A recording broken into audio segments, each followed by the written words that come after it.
you're not now going to find that just because you've decided certain thoughts belonged in 2025, that they're not going to come and visit you in 2026. You're going to have the messy process of the war of attrition on those old thoughts. Well, we're back. First podcast of 26. Yeah, and my first podcast since we had our baby. Does it feel good to be back? Feels really good to be back. But, I miss him. When I'm not with him, I miss him. It's crazy. I miss him. I know. We have a really exciting episode today. I've actually pulled some questions.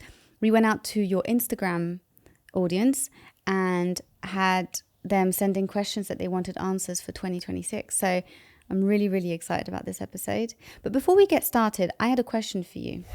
Because I think it's always really valuable hearing other people's intentions. 2026, big year.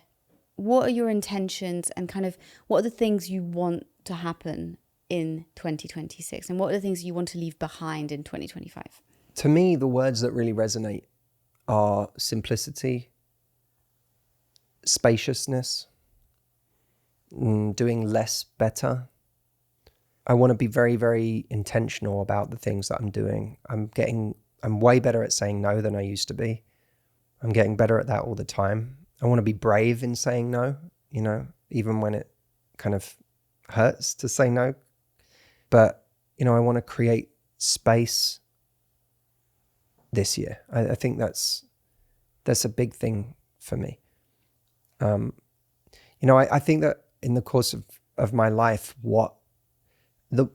I'm not a grumpy person, but when I'm overwhelmed or when there's too much on my plate and when I've taken too much on, I get grumpy.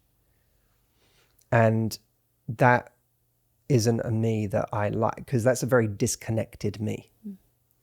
My own mindset, my own mental health is like top of the list for me. I want to reduce chronic stress.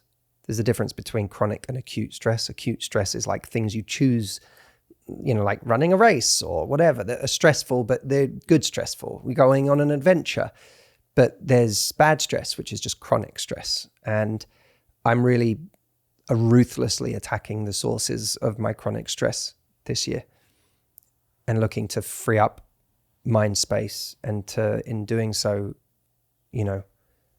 be a better version, a more positive version of myself. So I'm really evaluating what to let go of and what doesn't make the cut this year, even temporarily, so that I free up that space. I love that. Thanks for sharing. Of course. And on that note, I think we should dive into some questions and hear what you guys are going into 2026 thinking and feeling and the questions that they have for you. Let's do it. I wanted to just take a moment to talk about 2026 in general as it relates to our relationships.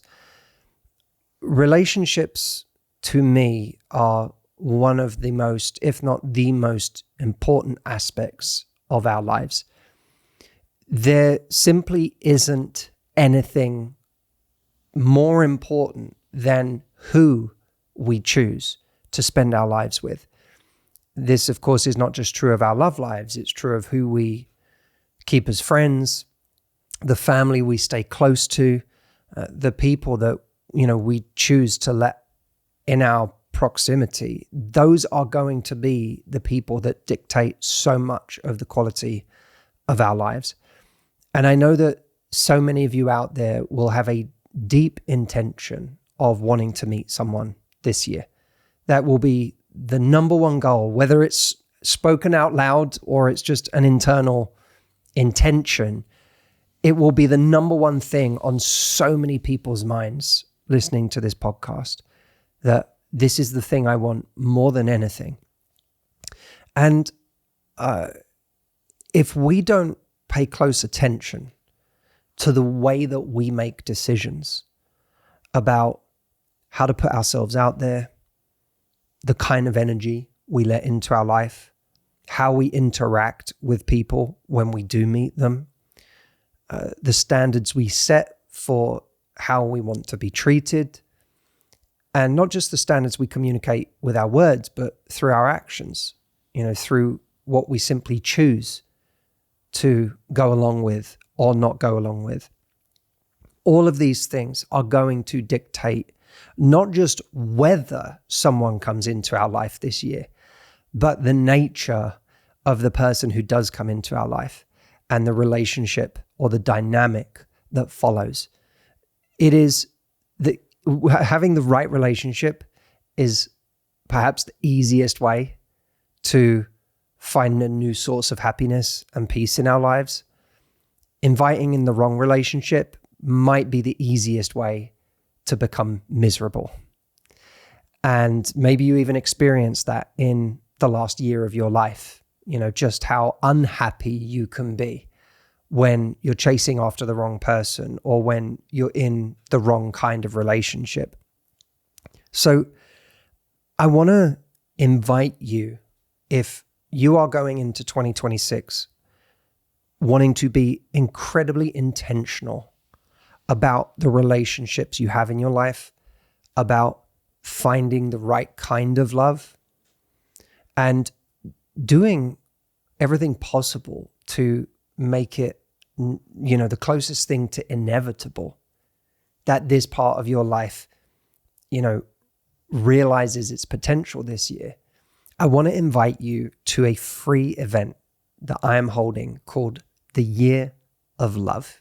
This event was born out of a desire for me to not just give some strategies, but to actually help people build a lifestyle that will attract someone special in 2026. Because an amazing love life is born out of a lifestyle, not a set of tips, not a set of tactics. We can become more competent in this area. But what I really want to help you do is design a life that becomes the kind of environment that attracts love to you. And not just any love, but the right kind of love. And that also does it without you having to make dating your sole focus for the year. We don't want to make our love lives the focus of our year. We want to make it happen. There's a difference. There's a difference between dating is my focus and I'm making finding love happen for myself this year. I want the latter for you. Because I don't know about you, when I was single, there was so many important areas of my life. I didn't want to suddenly focus all of my time and energy on dating. What I really wanted was to find love amidst all of the other important aspects of my life. So my invitation to you, if you want to actually make this a little less hard this year, if you want to, in a strange, paradoxical way, make dating less of a focus while making it far more likely that you actually find the love you're looking for, I want to invite you into this event that I'm doing. It's completely free. There are going to be people joining from all over the world. And together we'll design the kind of year that truly maximizes your chances of finding the love you want. The link to go to sign up for the event is lovein26.com. I'm going to be sharing 4 specific things in the event that are going to help you find love this year. But more than that, I'm going to begin you on a path of designing the lifestyle this year that makes this happen. So I can't wait. Lovein26 is the link. And thank you so much for being here again in the Love Life podcast for 2026. We are so, so happy to have you. Now, on with the episode. So the first question is from Miss Leo Sculpt Lioness. She says, how do I finally let someone go this year? I have done all the steps to try and it's been 6 years. So what she means by letting someone go, for clarity here, is she basically hasn't been able to get over someone for the last 6 years. There are patterns of thinking that emerge out of a story we have about someone, about what they represented. You know, it could be they were the great love of my life. It could be I have never felt that way before or since. It could be we had the greatest connection that I've ever experienced. But there's a story there that we keep getting taken back to. And in a sense, every time we're replaying that thought over and over, we're deepening that groove. And it becomes easier to go back to. And it becomes a kind of addiction of its own. The thought, people feel like, people could be an addiction.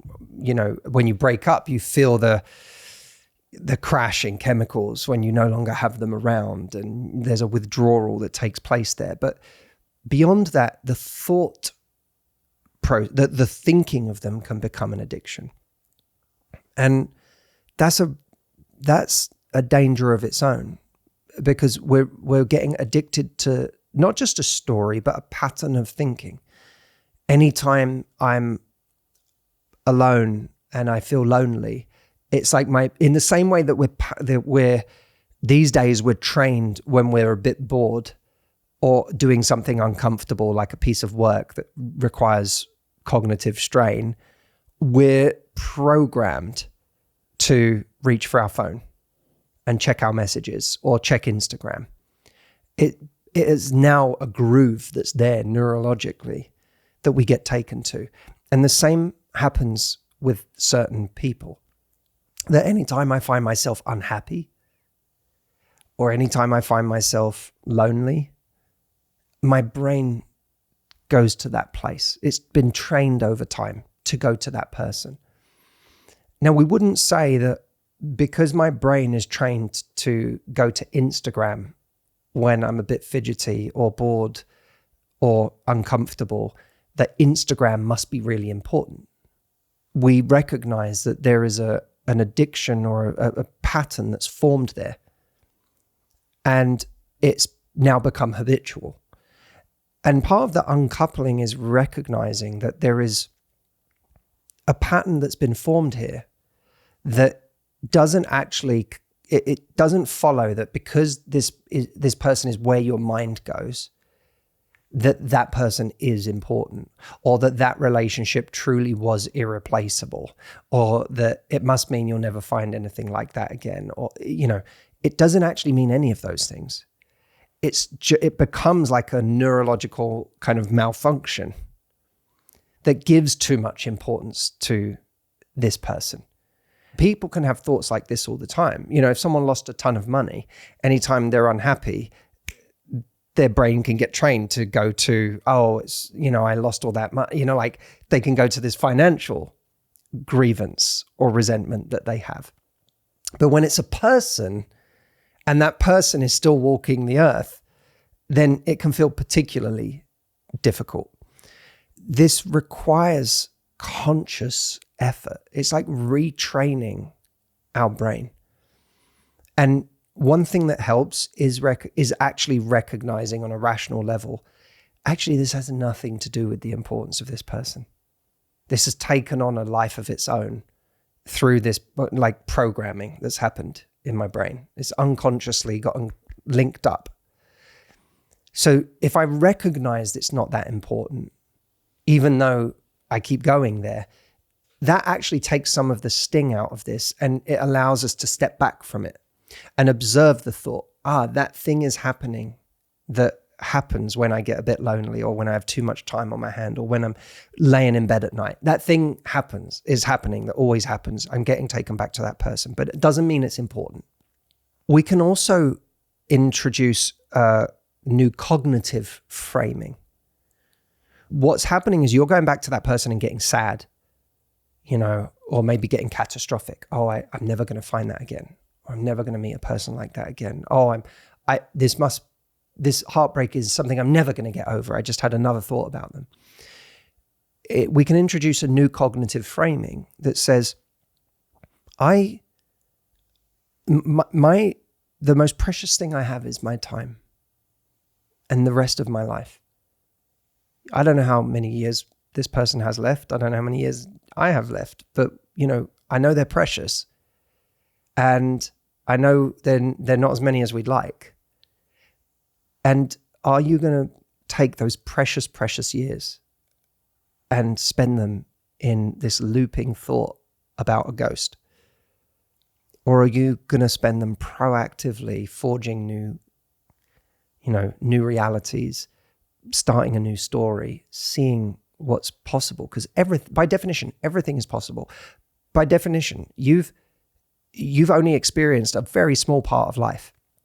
What you haven't experienced, who you haven't experienced, is infinitely greater than what you have experienced.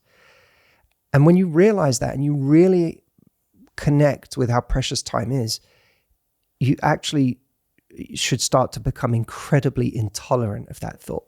Mm. You can actually start to develop a kind of a righteous anger towards it, an intolerance for it. How dare this thought take me backwards to this person and this irrelevant situation when there's so much life to live and there's so much to experience. I think as well, just to I love what you just said. And I think, when you're in that situation, the danger is that you romanticize the idea of that person, right? And you kind of live in the fantasy of like, maybe one day we will reunite and reconnect. Maybe they were my person. And you allow yourself, because it feels good, you allow yourself to go there and all of these stories and fantasies in your head. And I think you have to also be very strict with the kind of like fairy tale fantasy that you allow yourself to play out, because I really love the idea of replacing that romance that you feel for that person with a kind of righteous impatience for how much time it's taking from you. I think that's really, really powerful. And to your point earlier about Instagram, I think that it's almost the same thing, right? It allows you to feel dopamine or some kind of good feeling by reminiscing on that person. But then as soon as you've done that and felt that good feeling, you're just left feeling terrible because you haven't got them anymore. And then you're like, oh my God, I'll never get over them because I'm doing this for 6 years. I also want to say, to this person who wrote in, I don't want you to feel any shame around this, because I think oftentimes when it takes us a long time to get over someone, we feel a lot of shame. Societally, we're told that we should get over people in this kind of specific time frame. But sometimes, the makeup of who you are and what that person represented to you, like, it can just take a really, really long time. And I just want, if you are feeling any kind of shame or any kind of impatience with yourself for the fact that it's taken you this long and it's taking you this long, I just want to extend that message to not feel it, really, because I think it can really make us just feel terrible living in that shame. Yeah, I agree. There's a romantic instinct that so many of us have that gets directed constantly back into the past. If nothing else, channel it towards a movie or there's nothing wrong with reading a certain book or watching a certain movie and having these really like deep, giddy thoughts about the thing that's going on in that movie, and to think, God, that story, isn't that the most perfect romantic story or whatever? You can still enjoy that in the dramatic sense, but you also have to make space for life as it is. And I think one of the hardest things about life is it often is disappointing. It's not the movie. It's not that book that you read that was a perfect story. I think that often those instincts, those dramatic instincts that we have, are at odds. The perfect feelings we have inside about stories are at odds with the realities of life as it presents itself. But don't channel that towards a person who doesn't deserve it.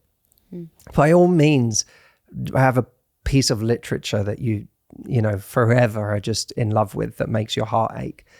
That can be a perfect piece of literature, but don't channel it towards an imperfect person who doesn't actually deserve that dramatic impulse. Very good. Thank you.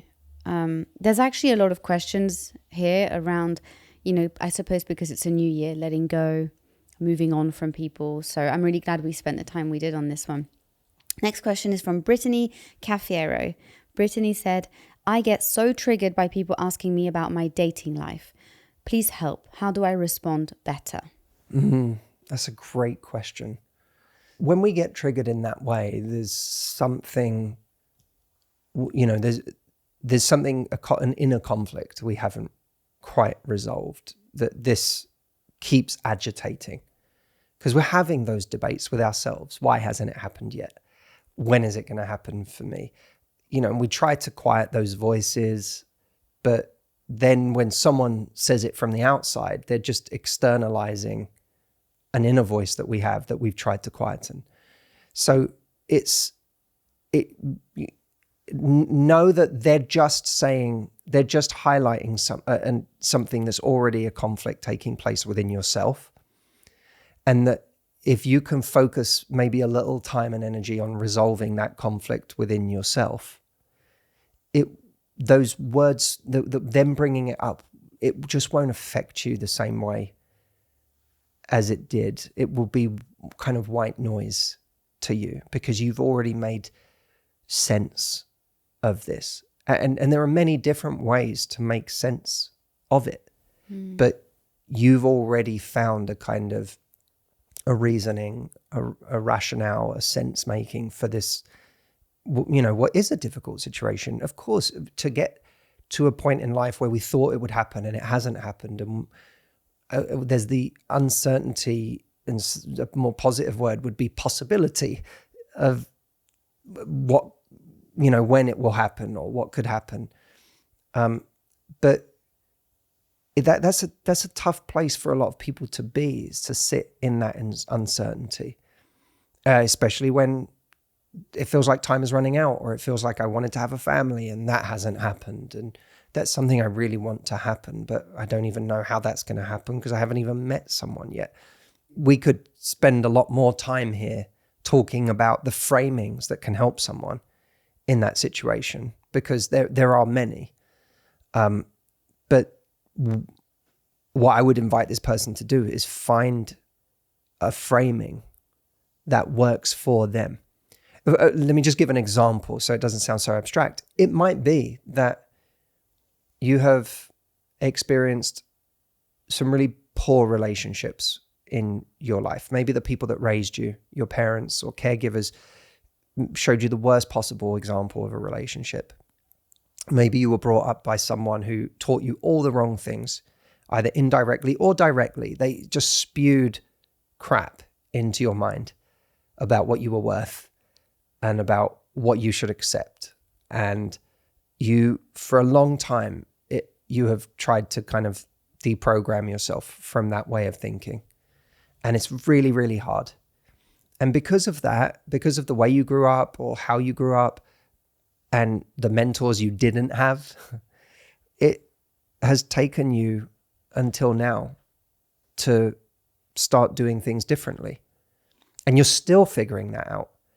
And so maybe this has never been easy for you. Maybe you've always had a hard go of it in this area. But maybe now you're willing to try some new things. And what a miracle that is at your age now. You may say, yeah, but I'm 40 and I've already feel like I'm missing my window. But there are some people who get to 80 and never arrive at that place of consciousness or self-awareness or wanting to change something.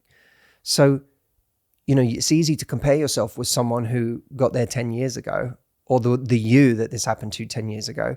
But very rarely do we compare ourselves with the person that we could have been, who is 80 years old, or frankly, made a decision to get in the worst possible relationship and spent the next 30 years trying to get out of it. So that's only one framing, but there are many. If you can find a framing that works for you, for, how this story actually is a beautiful one, and how the beauty is continuing, and how perhaps the uncertainty of not knowing when it's going to happen is part of that beauty. And the fact that you are staying, positive, or remaining, keeping the doors open for something to happen, speaks to your incredible resilience in life, and is something that should make you more and more proud. When you start to look at things through that lens, when someone says, oh, how come you haven't met someone yet? There's no shame there, because you're not shaming yourself anymore. You're no longer feeling negatively about it. In fact, maybe it just makes you feel proud of yourself. So it's shift the framing within yourself, and those comments from the outside won't mean the same thing to you anymore. I love that. And as a general rule, applies to, getting triggered about people asking you about your love life. It applies to if you get retroactively jealous in a relationship or any of those things. Usually the cave you're too afraid to go into is the one you have to face. And to your point, there's things most probably within that subject matter that just feel so painful. That's why they trigger you. And so actually facing those head on and really getting to the bottom of why you're so afraid and why, we're feeling a certain way is crucial. But I love that answer. With a newborn at home, Audrey and I have been extremely intentional about making our space as comfortable and as calming as possible in this chapter of life. For one thing, we spend a lot of time at home now, so we try to make it as lovely as possible. And one simple upgrade we have been loving is Cozy Earth's Luxe Bath Towel Set. It has elevated our bathroom. It has made our post-shower routine one that sparks joy. The towels themselves are incredibly soft and plush. They are made from a premium blend of cotton and viscose from bamboo, using their innovative zero twist technology. The result is that the towels feel like a gentle hug while still drying you off quickly and efficiently. If you're looking to start your new year off with a little bit of joy, now is the perfect time to give your home the luxury it deserves. Head to cozyearth.com and use my code LOVELIFE for up to 20% off. And if you receive a post-purchase survey, be sure to mention that you heard about Cozy Earth right here. Give the gift of comfort that lasts beyond the holidays and into a truly cozy new year. My next question is from Donna Traveller. Donna said, how to forgive ourselves for hurting people in the past when we were emotionally not evolved. You and everyone else. I know. I really related to that. I really think that this is one of those areas where we have to hold... We have to understand that we're not one thing, we're many things. You've been really good at helping me learn this lesson, because I know that it's been a tendency of mine to rake myself over the coals endlessly for mistakes in the past, especially when those mistakes are to do with you having treated someone poorly.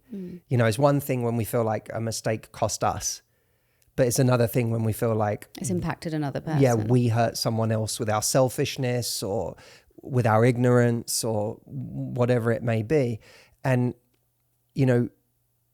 one of the things I know that you've really, really helped me with is understanding that we're not one thing. And this idea that I'm either an angel or a devil and I'm trying to figure out which one it is, it's just not true. I forget where it comes from. It might be Star Wars, it might be something else, but it's like we all have, we were watching something recently that said it, but we all have the light and the dark inside of us. The key is which one of those two we actually give more of a voice to, which one we make stronger. Yeah, and what defines us is what we choose to do when we wake up in the morning every day. Yeah. And are we trying to consistently make the best choices? And, Donna, with regards to people in the past, the fact that you're conscious that you hurt those people and that you want to do better because you feel badly about it, by default is such a gift to everybody else that you encounter in the future. And speaks to your character. For sure. There are plenty of people who have done the exact same thing or worse than you did, but are not in any way, it's not plaguing their conscience today. It's not on their mind. They've not given it a second thought since they did it. That speaks to who you are. It speaks to you are the person who lays in bed at night and thinks about how they could have done better that day. That's a wonderful, it can mutate and it can go too far, but it's a wonderful instinct to have, to think about how we could have been better. The good news is it gets to actually make you better. And that, as Audrey says, that defines you. And as David Whyte says, the British poet, if you don't have any regrets, where have you been? regret is what informs us. If you regret something, you want to do something about it. If you didn't regret these things, you wouldn't become a better person. It also, I think, makes us more compassionate towards people who hurt us, because it makes us realize we're not, to your point, we're not all devils or angels. We're kind of a mixture of everything. Wait, what? No, fuck those people who hurt us. Yeah, fuck those people. Yeah, fuck them. Okay, next question is from Anastasia Patsiu. Anastasia says, how do I attract a different type of man this year? In capitals, no avoidance. Well, that's a really big question. We first have to start by asking why perhaps it is that those people show up more brightly for us on our radar. Because that's often the case. The very people that we don't want to attract are the people that show up the most vividly in our lives. And other people don't quite register the same way. So maybe there's something that you find interesting about the avoidance. Maybe there's something about them that gets you. There's something. It's the way they make us chase for it. Yeah. The way that it's like not just this, it's not available. It's like just always slightly out of reach, I think, anyway. And the moment I speak from experience. The moment you're in that, the moment you find yourself trying to suss out that dynamic and seeing if you can kind of change it, you're in. You're already in. Like now the game starts. Maybe that is actually the advice, right? It's don't even play the game. Don't even go into it and play the game. If you're very clear on the way that you want to be in a relationship and the kind of relationship you want to have that very clear in your head and accept nothing else, and call out any behavior that deviates from that path. Yeah. Don't play the game. I really like that. Sorry, I completely hijacked your point. But I think that's really powerful. And ask yourself, what game are you playing? If you're not playing that game, then it's okay. Well, then I'm going to show up far more literally, because in the past, when someone makes me chase, I kind of pull back a bit and then see if I can get them to chase, and then they come forward, and then I come in, and then they run away again. And instead, it's like, oh, they've pulled away a bit. I'm going to do the most unnatural thing in the world and just check in and see how they're doing. Hey, I haven't heard from you. How are you? I'd love to see you again. And you see what happens. When you are a literal person, do you find that that's rewarded with someone else being quite literal? Or do you find that you experience even more game playing, or it doesn't feel good? You showed your hand a bit, or you reached out authentically, and what you got was more evasion. And if you feel that, then you go, okay, enough. Or if you don't feel, I think that's really amazing advice. I know that some people might go, yeah, but I don't want to come across too desperate. If you don't feel comfortable saying that, wait for them to reach back out and then call out the fact that you haven't heard from them. Don't step back in and be like, cool girl or cool guy, like, oh, I'm just going to pretend like I haven't noticed that I haven't heard from you for the past 5 days. Instead, be like, hey, I'm good. I haven't heard from you. Where have you been? What's going on, or whatever? Like something that just basically shines a light on the fact that they're, maybe disappearing in that context. Yeah. No, I like both. I think all I'm getting at is this idea that sometimes you actually have to be the thing that you want, and you'll find very quickly that when someone's not on that frequency, it will just clash. Your sincerity will be met with confusion and evasion, and someone who can't just be. And then you'll know, oh, these frequencies just don't work together. And you have to kind of be okay with the fact that you're going to find yourself in some situations where it just clangs, where it just, I don't know, I think of DJing from, my days of doing that, where the skill you learned was beat matching. And that was, when you're mixing two tracks together, you're trying to get the beats at the exact same time of two different songs. And when they're at different speeds, it just sounds like horses galloping. It sounds really ugly. And you can often hear it without knowing that's what you're hearing. When a DJ mixes two tracks badly and the beats don't match, you're hearing this like clanging effect that it just really feels weird. It like doesn't sound right in your ear.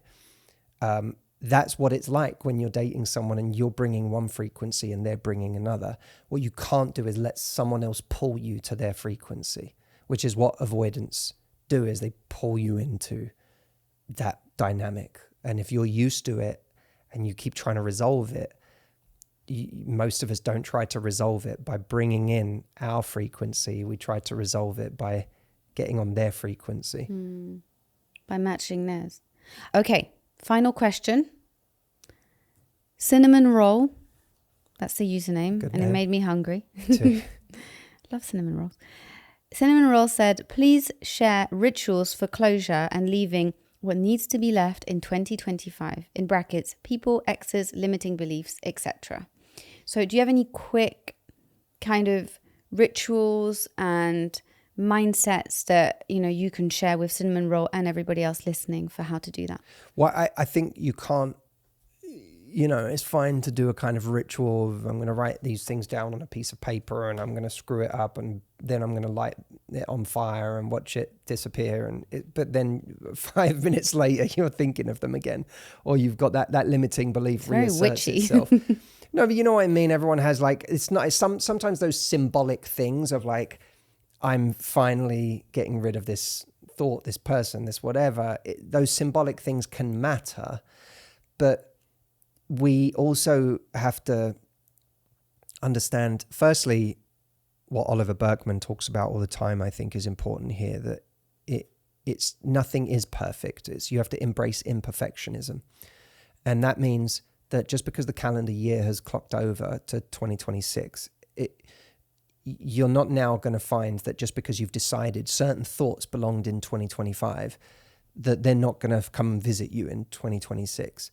You're going to have the messy process of the war of attrition on those old thoughts.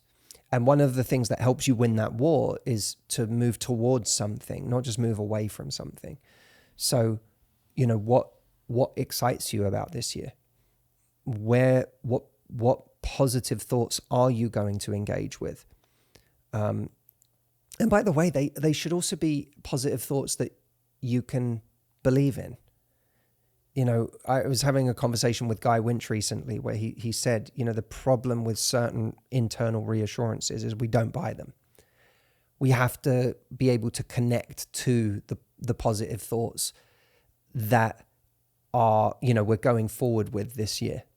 It might be, instead of I'm amazing and everyone's attracted to me, it's I know that I'm going to be proud of myself every time this year I step out of my comfort zone and try to connect with somebody. So affirmations?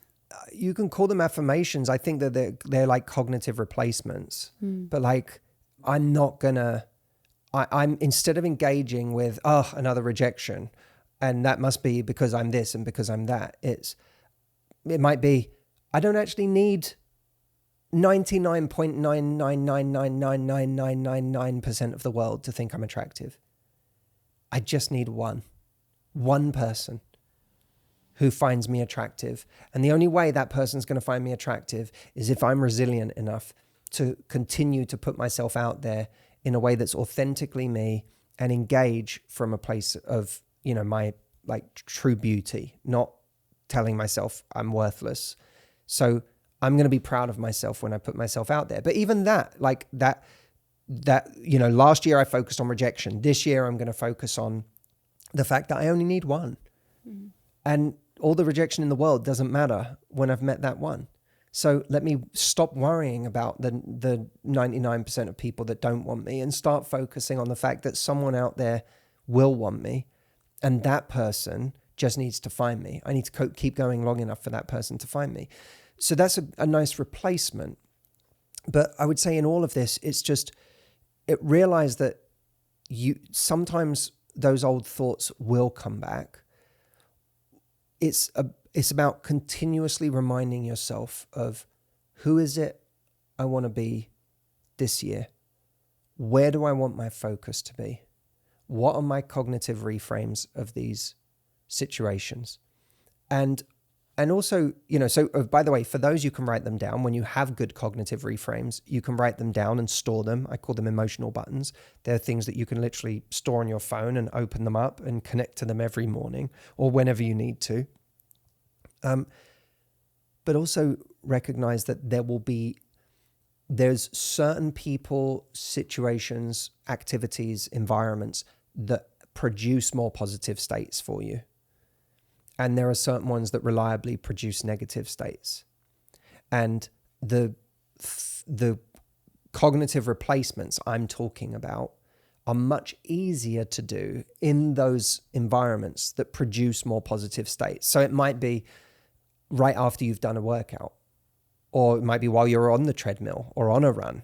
Your brain starts in minute 17 starts having more positive thoughts or more empowered thoughts. It might be that there are certain people in your life that when you get around them, you can't help but feel inspired. You can't help but feel a sense of, like everything's going to be okay. Or, oh my God, I feel connected to what really matters. But recognize what those environments are. And recognize the environments that take you back. And start really, really focusing on how to create more of how to connect or be in the environments that make you feel better, and be very wary of the environments that regularly take you backwards. Very good. Well, I think that's it for the questions. What's next? Well, we're going to read some comments that people have sent in on previous episodes. Thank you guys so much, by the way, for leaving us comments and sending us as many emails as you do. We love to read them.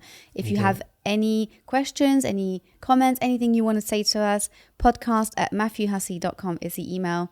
Subject line 2026. I like it. And please no complaints about our missing Steve's sleeves today. It just wasn't possible. Steve's all the way back in the UK. Steve and his sleeves are across the Atlantic. But we'll be back soon. The episode we did called The Hidden Dangers of Long Distance Love. There was a comment here from Sunflower Girl 824. She says, I am 30 and last year I experienced the most all-encompassing, alive, deep, resonant and fulfilling on every level connection. We also met in person first before he went back to his country. It took us both by surprise, so we kept going at it until he decided 2 to 3 months in that he can't do this, that long distance is too much. It's so difficult because it feels like this right person, wrong time situation.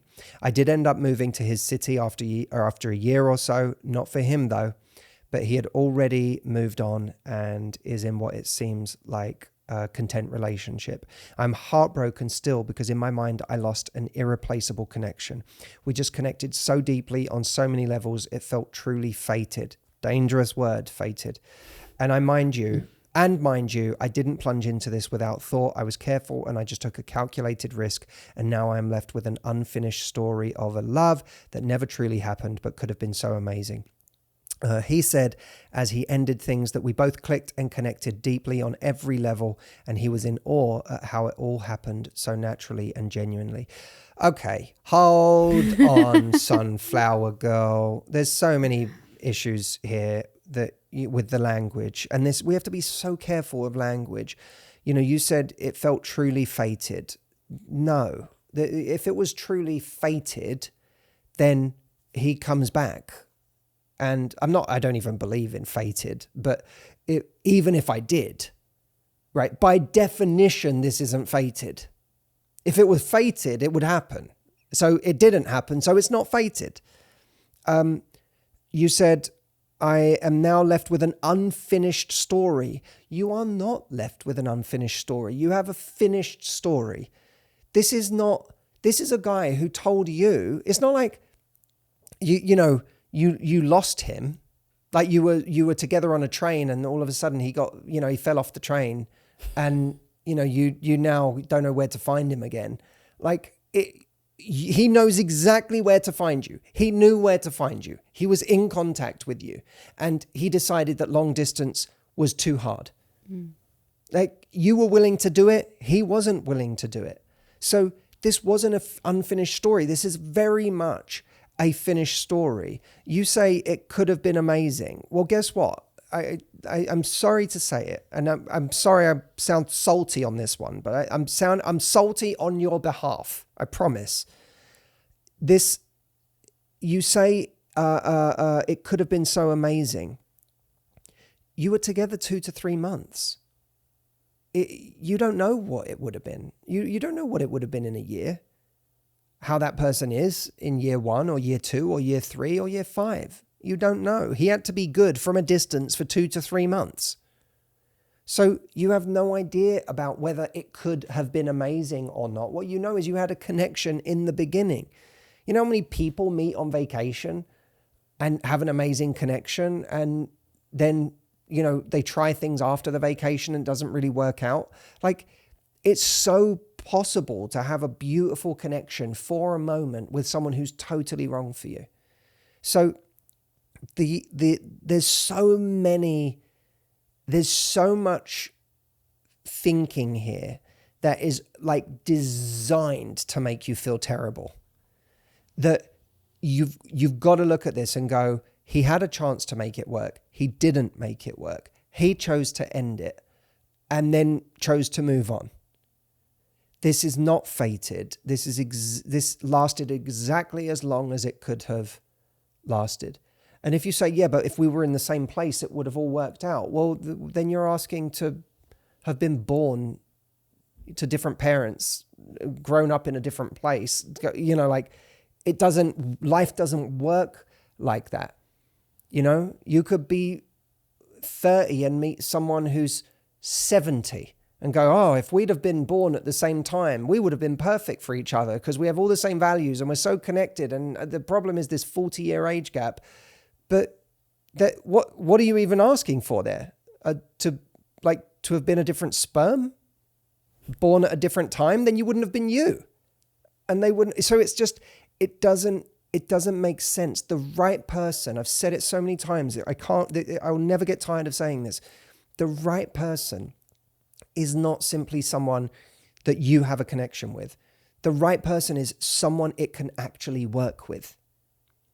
And that means that you were compatible not just in connection and values, but compatible in geography, compatible in time of your life, compatible in where you were at your development, compatible in where you want to live, compatible in the goals that you have.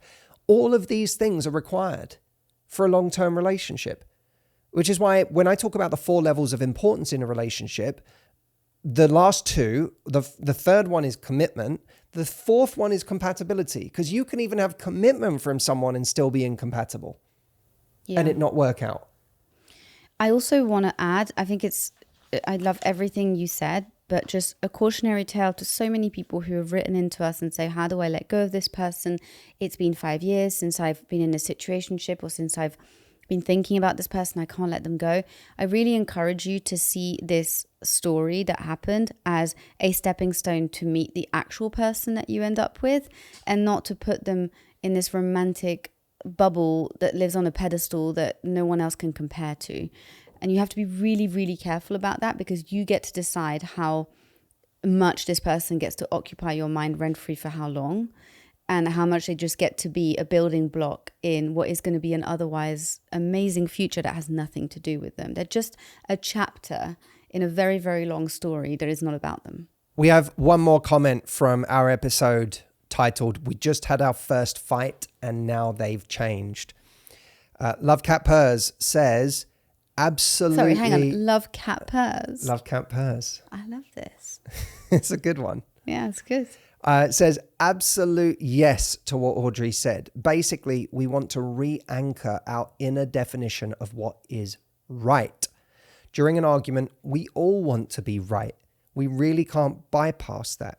The trick is to redefine what we believe it is to be right, from getting the other side to understand and validate our truth, the default feeling we're born with, the default feeling right we're born with, to being able to catch ourselves in the heat of a moment with someone else and steer ourselves to listen to the other, validate them to the things we can, and remain vulnerable.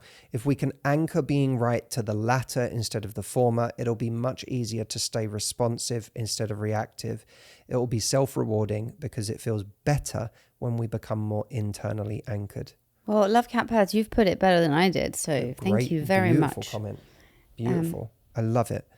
Well, thank you, everybody, for listening to this New Year's episode.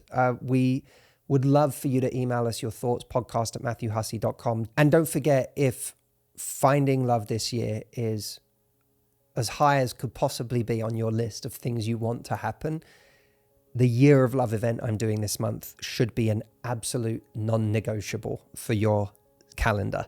It is only happening this month. It's free. It's completely free. We're going to have thousands of people joining from all over the world, and it's going to set your year up for the rest of the year. So we will see you there. Remember, you can sign up at lovein26.com. That is the number 26, lovein26.com. Happy New Year, everybody. Happy New Year, everybody. Welcome back to the Love Life podcast. We'll see you next time. Bye.